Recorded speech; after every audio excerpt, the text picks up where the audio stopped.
नमस्कार दोस्तों, आप सभी का स्वागत है।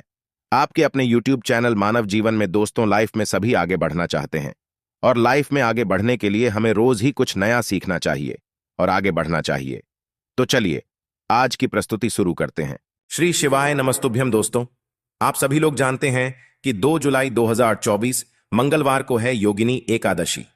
दोस्तों, इसी दिन किया जाने वाला पंडित जी द्वारा बताया गया एक दीपक वाले उपाय आप लोगों को जरूर करना चाहिए, क्योंकि दोस्तों ये एक ऐसा उपाय है जो कि हर कभी नहीं किया जाता है। देखिए, यह दिन इतना खास होता है, इतना महत्वपूर्ण होता है। देखा गया है कभी कभी बड़े बड़े पूजा पाठ अनुष्ठान से जो मनोकामना पूर्ण नहीं होती है, वह एकादशी के दिन एक छोटे से उपाय करने से ही आपकी मनोकामना पूर्ण हो जाती है। और बहुत सारे लोगों ने इस उपाय को किया भी है और उनको इस उपाय को करने का फल भी जरूर मिला है।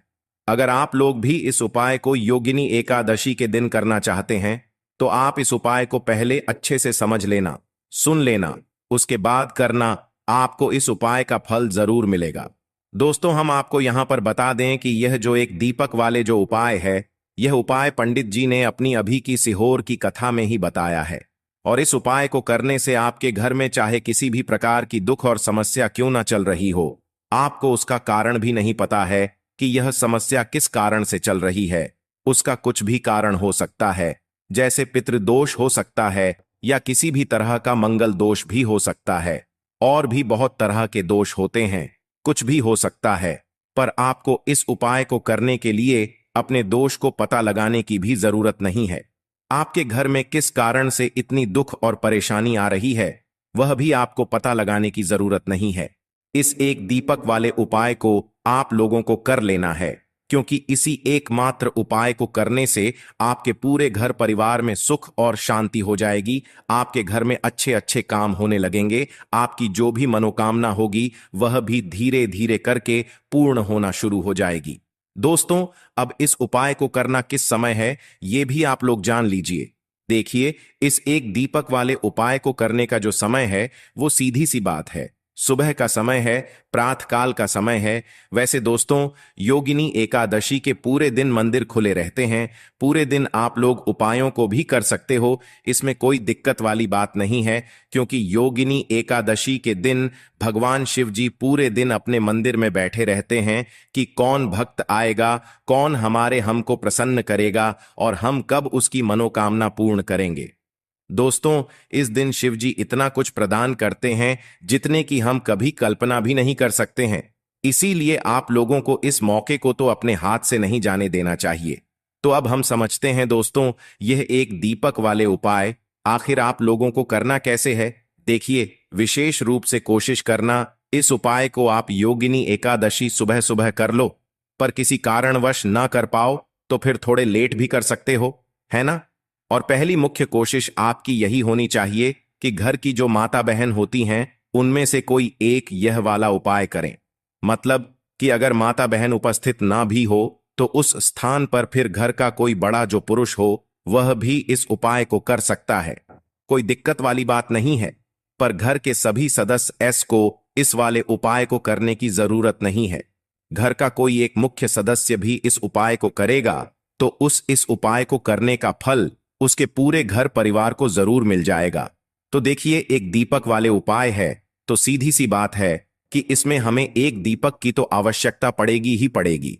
तो देखिए, अगर आप यह एक हल्दी वाला दीपक एकादशी वाले दिन अपने घर में जला देते हैं तो देखिए, योगिनी एकादशी का जो दिन है इसकी महिमा कुछ ऐसी है कि जो व्यक्ति एकादशी के दिन में शिव जी को प्रसन्न करने के लिए पूजा करता है, उपाय करता है, शिव जी बहुत जल्दी अपने उस भक्त से प्रसन्न हो जाते हैं। और अगर आपने हल्दी वाले दीपक का उपाय कर लिया तो ऐसा आप मान के चलिए कि शिव जी इतने ज्यादा आपसे प्रसन्न हो जाएंगे कि आपके जीवन की जो निर्धनता और गरीबी है उसे वह जल्दी से जल्दी आपके जीवन से दूर कर देंगे, क्योंकि हल्दी जो है यह शिव जी से जुड़ी है।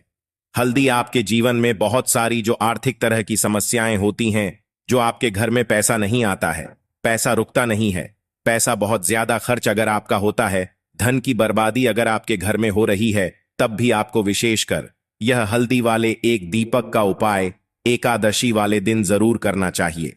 देखिए, इसी के साथ आपको बता दें, इस बार योगिनी एकादशी पर बहुत ही दुर्लभ संयोग का निर्माण हो रहा है। तो देखिए, आपको बता दें कि शिव जी को अगर आप जल्दी से जल्दी प्रसन्न करना चाहते हैं, अपने घर की गरीबी को जल्दी से जल्दी दूर करना चाहते हैं, तब आपको यह पहला उपाय करना है एकादशी के दिन। तो उपाय को करने के लिए आपको कौन कौन सी चीज लेनी है और किस समय उपाय करना है, तो देखिए, उपाय को करने के लिए आपको यहां पर लेना है एक चुटकी काला तिल। ठीक है ना, बहुत ही जरा सा एक चुटकी काला तिल लेना है और एक ही चुटकी आपको लेनी है पिसी हुई हल्दी। अब आपको क्या करना है, आपने नहाने वाले जल में एक चुटकी हल्दी डालनी है और एक चुटकी काला तिल डालना है और आपको इस जल से स्नान करना है। तो देखिए, जब भी आप अपने जल में हल्दी डालकर, विशेषकर अगर एकादशी के दिन आप अपने जल में हल्दी डालकर स्नान करते हैं, तो इससे होता क्या है, आपके जीवन में आपका जो भाग्य आपका साथ नहीं दे रहा होता है, आपके पास जो पैसे आने के रास्ते बंद होते जा रहे हैं, जो आपके जीवन में निर्धनता बढ़ रही है, गरीबी बढ़ रही है, जो आप अपने जीवन में बार बार असफल हो रहे हैं ना, इन सारी चीजों से आप देखेंगे कि आप बाहर निकलकर आ जाएंगे। आपके घर में, आपके जीवन में पैसा आना शुरू हो जाता है, पैसा रुकना शुरू हो जाता है, क्योंकि यहां पर आपकी कुंडली में गुरु की स्थिति बहुत मजबूत हो जाती है, जिसके बाद आप जिस काम को करते हैं उसमें आपको लाभ ही लाभ मिलता है। तो यह पहला उपाय है एकादशी के दिन, इस उपाय को आप जरूर करें। अब बात करेंगे दूसरे उपाय की। देखिए, जो दूसरा उपाय आपको बताने जा रहे हैं, इस उपाय को अगर आप एकादशी के दिन करते हैं तो आपकी सारी अधूरी मनोकामना को शिव जी पूरा कर देते हैं। तो यह उपाय भी आप विशेष कर करें। अगर कोई भी ऐसी विश है, कोई भी ऐसी इच्छा है आपकी जो अभी तक अधूरी है, पूरी नहीं हो रही है, तो आपको शिव जी को प्रसन्न करना है यह दूसरा वाला उपाय एकादशी के दिन करके। तो देखिए, यहां पर उपाय को करने के लिए आपको लेना है तुलसी की लकड़ी। देखिए, बहुत सारे लोगों के घर में तुलसी का पौधा सूख जाता है और तुलसी की जो टहनियां होती हैं, है ना, तुलसी की ठनी को आपको छोटा छोटा कर लेना है। ठीक है ना, छोटे छोटे पार्ट में आप उसको तोड़ लें, डिवाइड कर लें और फिर आपको क्या करना है, एक लाल कपड़े के अंदर इन टहनियों को रखना है। कितनी लेनी है, आप 2 ले सकते हैं, 5 ले सकते हैं, 11 ले सकते हैं। अगर 11 की संख्या हो तो बहुत उत्तम है। अब आपको क्या करना है, लाल कपड़े के अंदर रखना है और इसकी छोटी सी पोटली आपको बना लेनी है। अब सबसे पहले आपको क्या करना है, इस पोटली को शिव जी के चरणों में स्पर्श करना है, उनके चरणों से स्पर्श करना है। इसके बाद आपको यह पोटली अपने घर में या तो अपने घर के मुख्य दरवाजे पर आपको इसको टांगना है। अंदर की तरफ टांगें, बाहर की तरफ नहीं, ठीक है ना, या फिर इसे आप अपने घर के मंदिर में एक तरफ रख देंगे। देखिए, जब भी आप तुलसी की टनी जो होती हैं उन्हें अपने घर में कहीं पर भी रखते हैं और शिव जी से प्रार्थना करते हैं कि मेरी यह विश है, मेरी ये मनोकामना है, बहुत लंबे समय से अधूरी है, मेरे जीवन में निर्धनता है, गरीबी है, मेरे घर में सुख समृद्धि नहीं है, मेरे घर में क्लेश है। तो जिस प्रकार की भी आपकी समस्या होती है, जो भी आपकी मनोकामना होती है, उसे शिव जी पूरा कर देते हैं और आपकी जीवन की निर्धनता और गरीबी तो कोसों आपके जीवन से दूर हो जाती है, जब भी आप तुलसी की लकड़ी का यह छोटा सा उपाय कर लेते हैं। एकादशी के दिन एक चीज आपको बिल्कुल ध्यान रखनी है कि तुलसी का पौधा अगर आपके घर में सूख गया है, तब आपको एकादशी के दिन उसकी लकड़ियों को नहीं निकालना है, क्योंकि एकादशी के दिन तो तुलसी की पत्तियों को भी नहीं तोड़ा जाता है। यह चीज विशेषकर आपको ध्यान रखनी है, ठीक है ना। तो पहले से ही आप तुलसी के पौधे की अगर आपके पास टहनियां हैं तभी ये उपाय आप करें। दूसरी चीज कि जिनके घर में तुलसी का पौधा हरा भरा है ना, बहुत सारे लोगों के पौधे सूख गए झाड़ों में, लेकिन बहुत सारे लोग बहुत अच्छे से रखते हैं और किसी किसी के घर में तुलसी का पौधा सूखता नहीं है। तो उन्हें क्या करना है, उन्हें तुलसी के 2 पत्ते लेने हैं, ठीक है ना, तुलसी के 2 पत्ते लेने हैं और आपको जब भी आप शिव जी को भोग लगाते हैं, वैसे आप लगाते ही हैं हर बार अपने घर में तुलसी के पौध पत्तों के साथ, लेकिन एकादशी के दिन विशेषकर आपको तुलसी के 2 पत्ते शिव जी को उनके भोग में अर्पित करने हैं। जो भी आप उन्हें भोग लगाते हैं, जिस चीज का भी, उसके साथ आपको तुलसी के 2 पत्ते जरूर शिव जी को अर्पित करने हैं। एक चीज ध्यान रहे, भूलकर भी आपको इस दिन चावल खाने नहीं है और चावल का भोग भूलकर भी आपको किसी भी देवी देवता को नहीं लगाना है, ठीक है ना। क्योंकि चावल खाना इस दिन महापाप होता है। ऐसा बिल्कुल भी ना करें, भूल कर भी आपको यह चीज नहीं करनी है। तो देखिए, जब भी आप तुलसी के 2 पत्ते शिव जी को अर्पित करते हैं, उनके भोग में उन्हें देते हैं, तो इससे क्या होता है कि शिव जी आपसे बहुत ज्यादा प्रसन्न हो जाते हैं और आपके जीवन के चाहे जिस तरह के भी दुख हो, फिर आप अपने जीवन के वो दुख अगर शिव जी से कहते भी नहीं है ना, आपके बिना कहे ही आपके जीवन के सारे दुखों को वो दूर कर देते हैं। चलिए अब बात कर लेते हैं। एक चुटकी हल्दी डालकर दीपक आपको कहां पर लगाना है, उपाय को कैसे करना है और कैसे यह एक चुटकी हल्दी वाला दीपक आपके जीवन की निर्धनता को तो दूर कर ही देगा। मां लक्ष्मी की ऐसी कृपा आपके ऊपर बरसेगी कि आने वाली 7 पीढ़ियों को भी ना धन की कमी नहीं होगी। इतना ज्यादा शिव जी आपसे प्रसन्न हो जाते हैं। इस एक उपाय को करके देखिए। पहली चीज आपको बता दें कि हल्दी जो है, यह आपके जीवन में बहुत सारी अच्छी अच्छी चीजों को लेकर आती है। जैसे कि पैसे को बढ़ाने का काम करती है और आपके घर में धन आने के स्रोत अगर बंद हो गए हैं, धन आने का रास्ता अगर आपके घर में बंद होता जा रहा है, उसे खोल देती है। क्योंकि आपके घर की नेगेटिव एनर्जी है, नकारात्मक ऊर्जा है, बुरी शक्तियां हैं, इन सारी चीजों को हल्दी दूर कर देती है। क्योंकि जहां पर हल्दी होती है वहां पर ये सारी चीजें रहती ही नहीं है। तीसरी चीज, हल्दी शिव जी से जुड़ी है, तो शिव जी आपसे तुरंत प्रसन्न हो जाते हैं। जब भी आप हल्दी का कोई उपाय करते हैं तो आपको पिसी हुई एक चुटकी हल्दी लेनी है और ये एक चुटकी पिसी हुई हल्दी आपको दीपक के अंदर डालनी है। शुद्ध देसी घी का दीपक आप तैयार करेंगे, गोल बाती लगाएंगे और फिर उसके अंदर एक चुटकी हल्दी आपको डालना है। अब देखिए, ये हल्दी वाला दीपक आपको लगाना कहां पर है। ये दीपक अगर आपके घर में तुलसी जी का पौधा हरा भरा है और तुलसी का पौधा है, तब तो आप तुलसी जी के पौधे के पास लगाएंगे।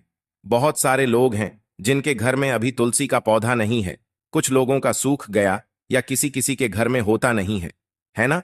तो वो लोग क्या करेंगे, मंदिर में भी आप लगा सकते हैं।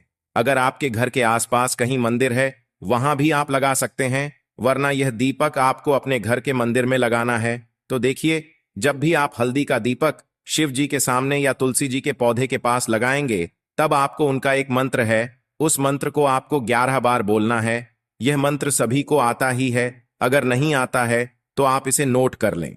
मंत्र इस प्रकार है, श्री शिवाय नमस्तुभ्यम। ठीक है ना, श्री शिवाय नमस्तुभ्यम। इस मंत्र का आपको 11 बार चयन करना है, 11 बार इसे बोलना है। अब देखिए, जो लोग मंत्र याद नहीं रख पाएंगे या जिन्हें नहीं आता है, वो श्री हरि विष्णु का ऐसे ही स्मरण कर लेंगे, उनका ध्यान कर लेंगे और दीपक जला देंगे।